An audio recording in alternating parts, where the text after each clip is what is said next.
is one who is not permitted to be himself. He becomes frightened of self-discovery. You don't even want to read African history. You got some people who don't even want to read it. They get frightened of it.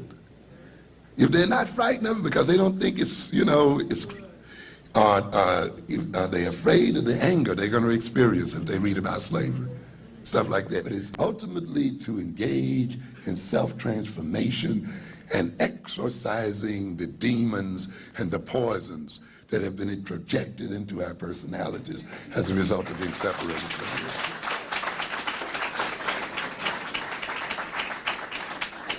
But self-knowledge does not come easy. If it came easy, everybody would be into it. Yeah. Yeah. It means facing anxieties and facing these other things. But self-discovery, and therefore the alienated person is frightened of self-discovery, and therefore cannot attain self-fulfillment. Can't do it. And as a result is filled with gaps and voids and empty spaces and insatiable cravings. The alienated person cannot be for himself. You're alienated to live for what? Aliens. That's number one. The alienation is to serve the wishes of aliens, people outside of the personality. The individual measures himself. So therefore, the alienated person cannot be for himself. That's why you can't spend money for your children in the interest of your children and invest in business in the interest of your children. You can't do it when you're alienated, even though you got money of it in your pocket. You think there's something wrong with discriminating in terms of how you spend your money. I don't see color. You even want to flatter these Koreans and how much you can spend. Yeah, they learn to smile at you now because they know Negroes love to be smiled at. They'll spend much more money then. You read this case of I think the judge put this woman on 5 years probation in California, shooting this black girl in the back of the head. Yes. The black girl is walking up to pay her for an item. She accuses her apparently of stealing. Then she jumps back and the black girl gives her a few blows around the head. Shows her where it's at. Then the girl just comes and puts the item on the counter and says, forget it, turns around to walk out. The woman shoots her in the back of the head. Yeah, all on video, the whole thing, and the judge gives her 5 years probation. But I think what was worse than that was some Negroes over there who were going to train the Koreans in public relations toward black folk. How to smile, because they say, well, we don't naturally smile as people. Well, black folk need to be smiled at. They give you more money when you smile at them. What goes on there? You got to be alienated to reach that kind of solution. But when you're alienated, you can't live for yourself. So therefore, the alienated person must be for and live for something or someone other than himself. He lives outside himself, besides himself. He is externalized. He is not centered. He is off. He lives in terror of self-discovery. Thus, he must seek reassurance chronically, which is a part of the problem. Support my image of manhood. Support my image of womanhood. You're not treating me like a woman. I'm a woman. You're not treating me like a man. Constant need. Always what? Testing. Always needing. Every occasion is a test of to what degree are you confirming my manhood, or to what degree are you confirming my womanhood. And people get caught up in all these little nasty tests one with each other. Endless. Because there's a need for chronic reassurance. He must find solace in persons and things outside himself. Happiness, self-satisfaction must be gained from outside sources. When we get that great integration in the sky with white folk, then we'll be happy and we'll love one another. He must be built around others. His world must be built around others. We ain't happy till we live with them. Can't be happy in our own neighborhood, among ourselves. Yeah, that's alienation. Happiness will only occur when we have integrated neighborhoods. You're out of your minds. Happiness will only occur when little white boys and little white girls like little black boys and little black girls. Until that time happens, we're going to be self-hating. We're going to want white dolls. You're out your mind. If you need somebody else's love to love yourself, what happens if they never love you? You're in tough time. He therefore becomes their captive and addicted to these things. When you live outside yourself, you become addicted to those things. You got black people addicted to integration. Yes, the NAACP. Haven't developed an economic plan yet because they believe the love of white folk will solve everything. He therefore loses self-control. You can't have self-control and be under alien control at the same time. Self-determination, self-knowledge, self-confidence, self-acceptance, self-esteem, self-love, and on we go. He loses his freedom, his ability to really exercise choices. He thinks he's choosing, but he's been manipulated into choice. No, doesn't make choice. You got to think and bring a critical mind and intellect for choice to occur. But if you're manipulated by Coke and MC Hammer, if you're manipulated by tennis shoes on Michael Jordan and this other kind of stuff, you're not making a real choice. The choice has been made for you. He loses control of his environment. He loses his capacity, ultimately, to love. Yes.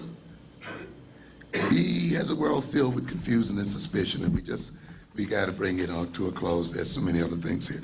But the thing I'm trying to point out here then, that a major problem we have to solve is the problem of alienation.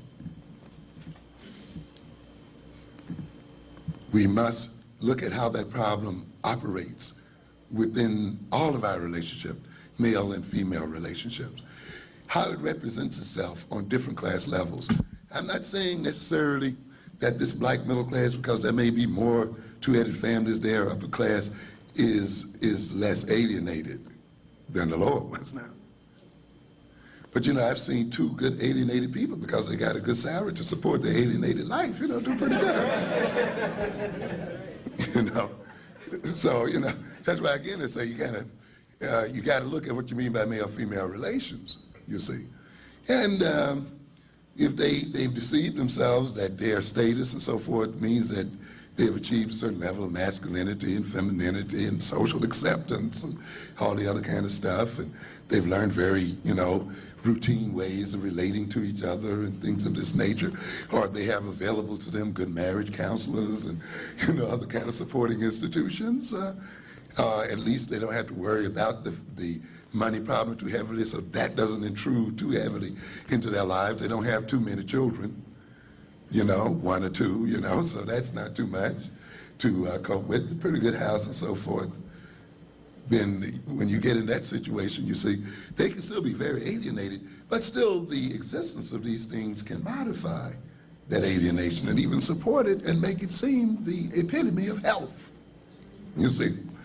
But we still must look at it, because this class of people still is not working in the interests of black people.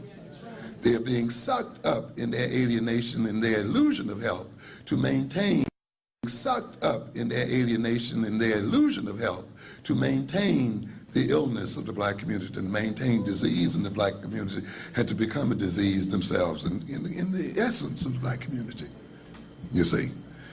But it is something, though, that is a part and parcel of all of us, and it is something that we must remove from ourselves as African people as part and parcel of the process of improving the relations between black males and females, and removing our relationship and removing the negatives in the relationship period. To a good extent, a lot of the problems that adhere between us, flowing from alienation, represent themselves in various ways. A quick category would be what we call narcissism, because often the alienated person feels worthless at bottom, feels rejected, and often inferior. But often again, in what we call the reaction formation, they go the very opposite. They project a huge pride and ego. What do we say? You see, when we want to escape a problem, we become obsessed with another issue, don't we? Yes. What am I saying in black on black violence? I'm saying white Americans have a criminal history. They have a criminal nation. The nation is built on criminality and murder. and exploitation. It is a part of their collective psyche. The United States is a mafia government. No one has done more damage and degradation and murder, rape, and robbery than Europeans. Yes. Therefore, in order to escape confrontation with their true criminal nature, they must accuse others of being criminals. What we call projection. They must become obsessed with the criminality of other people. And black folk become those other people, you see. What does Clinton Cox say? You called the Indians savages so you could behave toward them what? Savagely. That's the function of stereotyping, you see. If I call you a criminal, then I can treat you what? Criminally. I don't owe you justice. In fact, shooting you in the street is justice. We know you are already a criminal. Why should we bother to take you to trial? Yes, that's what it is. We're doing a service. We're saving the taxpayers' money. What have we lost? A criminal? What are you complaining about? Yeah, this is the deal. What does it mean then? When you can become, then often people, in order to escape certain problems, become obsessed with other issues to the point where they don't have time or the energy or anything else to think about anything else. They don't see anything else. So I can forget my self-hatred.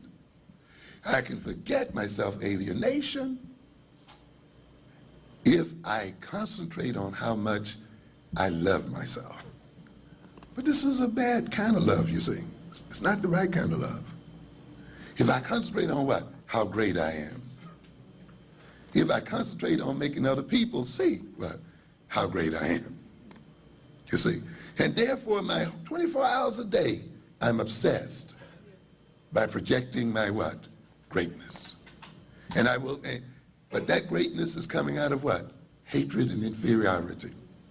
And since I'm greater than everyone else, I must make everyone else superior. In what? Inferior to me. In fact, I can only love people who attest to my superiority. I can only love a woman who 24 hours a day maintains my superior ego and states that she is in need of leadership and guidance. And I'm her leader. I may be emasculated in the world, but in my house, I'm the king. And at any moment she indicates that I have feet of clay, I shall use them to stomp her. Yeah, this is the kind of thing we have here. Yeah, and it goes the other way too. You know, make me a goddess and lay at my feet all kinds of sacrifices. Yeah, yeah, live through me. And any moment that you don't hold this up, I'm going to react with anger and call you all kinds of names and problems. That's the issue of narcissism. Then you have the phallic character, flaunts his masculinity through success at work or conquest over women, constantly seeking confirmation of his potency. Identifies himself with his penis. Ultimately, though, ladies and gentlemen, this is a man who's afraid of castration, who really thinks his balls have already been cut out from under him. Therefore, he needs a constant confirmation that he has them. Kind of reminds me again of the black and white video. What was that boy trying to grab down there between his legs? What are so many black men grabbing at all the time out there? Yes, seeing if it's there. Yeah, where is it? In other words, then, that relationship can move into a master-slave kind of relationship. A relationship that tries to use and exploit other people. A relationship that, in a sense, duplicates the social relationship that the man has. Don't worry about it, it'll be all right. At the end, you have people then who have a problem with lovability and are in constant need of reassurance. So what does this all imply? We don't have time to go into it all. What does it all imply? What does it roll out to be? It means then that if we are to transform the relationship between black males and black females and transform the nature of black life, period, we must transform the American system itself. Yeah, you can't get around that. Oh yeah, we have to if we are going to say that living in America, being black in America, creates a good deal of the problems that we have, then we must change America as a part of changing what? The problems. Now, it doesn't mean that we focus outside of ourselves, because one of the best ways of changing America is by what means? Changing ourselves. I've told you before that we are not only the creation of whites, we also create them. That they cannot be what they are unless we are what we are. And therefore, if we engage in self-transformation, we engage in the transformation of the nation and ultimately in the transformation of the world. This is what I'm saying again about an African-centered education, that more deeply than all, in terms of an African-centric education, is that we are not creating a revolution in America as much as we are creating a revolution in ourselves. But that revolution in ourselves is a revolution in America. And that's why we look at ourselves and transform ourselves. It means then that we must gain a perception of what is real. Maladaptive behaviors flow from the inability to operate in terms of what is real in the world. Where are we as African people? What is our real history? What is the real nature of this social system? And how does that reality intrude into our lives? We must come to know ourselves. If we do not know ourselves, we lose control of ourselves. We don't know why and for what reason we behave as we do. We must exercise control over ourselves.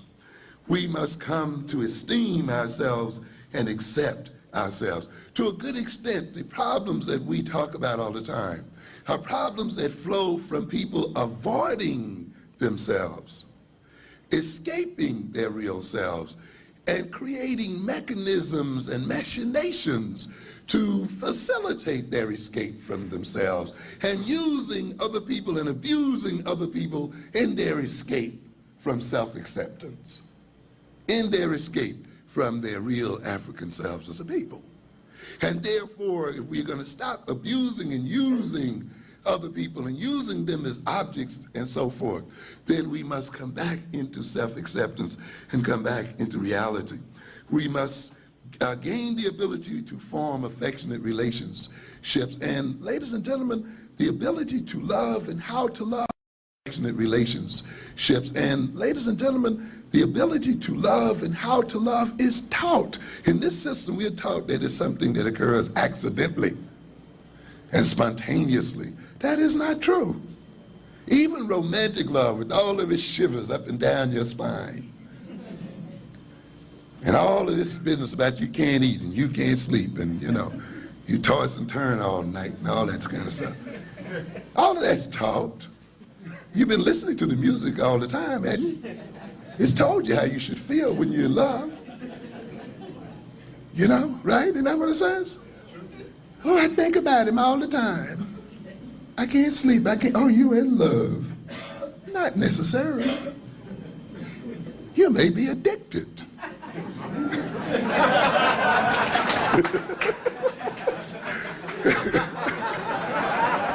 Pun unintended.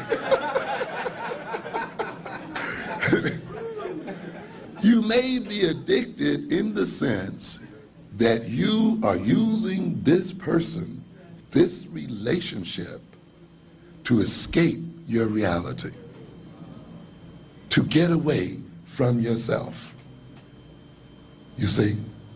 And to the degree that they can be used for you to escape who you are and what you are, to that degree you feel good in their presence. You feel euphoric.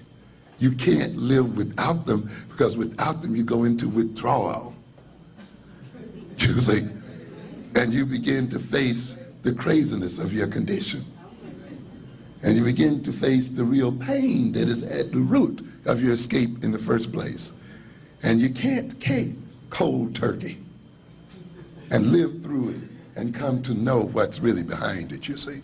So you reach out again for another rush, for another person, and promiscuity increases, infidelity increases, and even when you're married, you're still showing your butt and carrying on as if you're not married, you see. And you can't rest. You need the admiration of men and the admiration of women. Still, you know, it just goes on and it's endless. They can't be good enough for you. You seek perfection. You seek excitement, because that's in excitement you forget about reality. And you have good men. I run into too many good men out here. Educated men, good salaries, loyal men, I'm telling you, who are being rejected by women, black women. Don't make this game appear that it's only black men who are rejecting black women. There are many women out there, they want this perfect person. You see, this exciting person, this black white man, you see. And a good black man is too boring and uninspiring. Or else you say, well, let me keep you out there for a while and I'll come back for you later. You know, this kind of thing. And it goes what? The other way. So we must learn that love is taught. Children are taught to love. That's another thing that African-centered education teaches, you see. Love and affection. That's another reason why we want to take these young men to this. How do you love a woman? What is real love? What is the difference between real love and addiction, and the real love and use and abuse of a woman? You see, how do you love yourself first so that you don't use a woman to support your own perceived self as a person, you see? And often it's difficult sometimes unless you can get them by themselves, because see, in the middle of women, often they got to show off a bit. They can't come to terms with themselves, you see. And sometimes you got to take them out there and see what it is. What is this game called America? What is this game called love anyway? Where did you get that word from? How did love develop? What is the history of love? Do you know there's a history to love? That Europeans were taught love, and love was defined and written in books, and ultimately taught by the ruling classes to the lower classes. And then it became the basis for marriage and the whole thing. Let's examine this before we talk about how much we love and don't love each other. What is this thing called love anyway? Where does it come from? Why is this essence that says it's irrational? You know, we got to look at that. But most of all, ladies and gentlemen, we got to reclaim our African identity and our African selves, and we've got to free our African mind. Thank you very much.